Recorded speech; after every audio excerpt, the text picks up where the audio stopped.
अस्सलाम वालेकुम। मैं हूँ डॉक्टर साजिदा शाहनवाज और आपके लिए इस वक्त पे एक बहुत इम्पॉर्टेंट मैसेज लाई हूँ। और ये मैसेज जो है ना, ये मेरे उन पेशेंट्स के लिए है जो ढूंढ रहे हैं रेमेडी कि हमें कोई ऐसा तरीक़ाकार हो जिससे हमें एक प्लेट के अंदर बेबी बॉय मिल जाए। ठीक है, क्योंकि मेरे पास जब आप लोग हॉस्पिटल में आते हैं ना सारा दिन, तो मुझे यकीन करें यही परसेप्शन मिलती है कि शायद आप एक्सपेक्ट करके आए हैं कि हम इस हाथ से पैसे देंगे और इस हाथ से बच्चा मिल जाएगा, जो कि पॉसिबल नहीं है। मैं आज की बहुत इम्पॉर्टेंट गुफ्तगू आपसे करने वाली हूँ। आप प्लीज़ अपने आप को रिलैक्स करके 2 मिनट के लिए मेरी बात सुने। ख़ास तौर पर अगर आप अभी अपनी फैमिली कंप्लीट करना चाहते हैं, आपके पास पहले बेटियां हैं और आप बेटा पैदा करने के ख्वाहिशमंद हैं। सबसे पहले बिल्कुल सही है जी, आपका राइट है, आप अपनी फैमिली को बैलेंस कीजिए।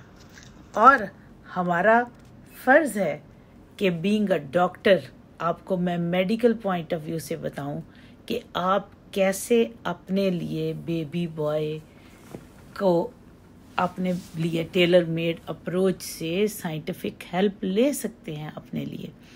अब आपने मेरी बात को गौर से सुनना है। देखें, साइंस जो है, साइंटिफिक एविडेंस जो है, उसके बगैर कुछ भी कोई बात नहीं कर सकता। पहली तो बात यह है कि आपको क्या ये बात पता है कि हम आपके लिए साइंस की क्या हेल्प दे सकते हैं। पहले तो आपको ये बात पता होना चाहिए। मेरे पास बहुत सारे कपल्स हैं जो ये समझते हैं कि हमारी खातून जाएगी, कोई ऐसा ट्रीटमेंट कराएगी जिससे बेबी बॉय मिल जाएगा। पहली तो बात ये है कि it is only and only responsibility of husband कि वो सबसे पहले आए। पहली तो बात यह है कि हस्बैंड का एक ख़ास टेस्ट होता है जिससे हम ये देख सकते हैं कि उसके सीमन में कितने % वाई स्पर्म हैं या उसकी एलिजिबिलिटी टू प्रोक्रिएट कितनी है और उसमें बॉय पैदा करने की कितनी क्रेडिबिलिटी है। ये बहुत ही इम्पॉर्टेंट बात है। जब यहाँ से बात आगे चलेगी तो तब हम आपको नेक्स्ट जो है वो पॉइंट बता सकते हैं। अगली बात जो इम्पॉर्टेंट है, जो पेशेंट मेरे पास जेंडर सिलेक्शन के लिए आ रहे हैं उनको ये बात मालूम ही नहीं है कि खातून की एज भी बड़ी इम्पॉर्टेंट है। मैं जब उनको ये कहती हूँ कि आपको आपके पार्टनर में अंडा बनने की, एग बनने की कैपेसिटी बहुत कम रह गई है, जब मैं ये बात बताती हूँ कि आप में बच्चा पैदा होने का चांस कम रह गया, तो वो पता मुझे आगे से क्या जवाब देते हैं, डॉक्टर साहब हमारी माशाल्लाह 3 बेटियां हुई हैं बगैर किसी दवाई के, बगैर किसी चीज़ के। मैं आगे सवाल करती हूँ छोटी बेटी की एज कितनी है, वो कहते हैं 5 साल। 5 साल पहले आप कितने साल की थी? 35 साल की थी। अब आप कितने साल की हैं? 40 साल की हैं। जूं आपकी एज आगे जाएगी आप में प्रेग्नेंट होने का चांस भी कम होता जाएगा। जेंडर सिलेक्शन के लिए हम 3 तरीके हैं जो आपके करते हैं। एक ISSF है, दूसरा माइक्रोसॉट है, तीसरा आपका PGD है। तीनों तरीकों में औरत का, फीमेल का एग अगर एक्टिव होगा तो बच्चा होगा, मेल के स्पर्म एक्टिव होंगे वाई वाले तो बच्चा होगा। अगर आपके दोनों के स्पर्म में कोई प्रॉब्लम आ गई या औरत के एग में कोई प्रॉब्लम आ गया तो क्या जेंडर सिलेक्शन ने बच्चा तो नहीं लाना ना। जेंडर सिलेक्शन का मतलब है अगर माइक्रोसॉर्ट भी कर रहे हैं तो क्या कर रहे हैं कि आपके स्पर्म की सॉर्टिंग कर रहे हैं, आपके स्पर्म को सेपरेट किया जा रहा है। PGD भी कर रहे हैं तो आपके ही वाई स्पर्म को एंटर कर रहे हैं आपके एग्स के अंदर। अगर स्पर्म में ही प्रॉब्लम आ गई तो दोबारा यही नहीं होगा कि चारों के चारों 6 के 6 एम्ब्रियो गर्ल हैं। ठीक है, क्योंकि दूसरे वाला स्पर्म तो सिलेक्ट ही नहीं होगा, ट्रांसफर नहीं होगा, तो गर्ल एम्ब्रियो ही उसमें आएगी। जाहिर है अगर एक्स कैरिंग क्रोमोसोम के ऊपर एक्स कैरिंग स्पर्म जो है वो चला गया तो फिर एक्स वाई तो नहीं आएगा ना, फीमेल की तरफ से तो आना ही एक्स है, मेल की तरफ से या एक्स वाला स्पर्म आएगा या वाई वाला आएगा। अगर वाई वाला आ रहा है तो तभी उसमें बेटा पैदा होगा ना। तो बात यह है कि आप दोनों के टेस्ट बहुत ज़रूरी हैं। मुझे पेशेंट आके कहते हैं डॉक्टर साहबा हमने तो पीजीडी कराया है, हमने तो फलां जगह हम हॉस्पिटल में गए, हमें तो किसी ने नहीं कहा ये टेस्ट कराने का।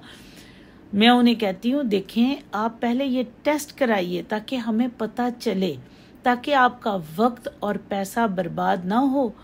अगर आप में कैपेबिलिटीज़ नहीं है, आपका सीरम AMH ही कम हो गया है और मैं आपसे पीजीडी के लाखों रुपए ले लूं या माइक्रोसॉफ्ट पे पैसे ज़ाया कर दूं और बाद में आपका बच्चा ही ना हो, क्योंकि आपको प्रेग्नेंट होने की रेशो 40% ही है। 40% का मतलब है कि एक नॉर्मल मियाँ बीवी में 1 महीने में हमल होने का चांस 40% होता है।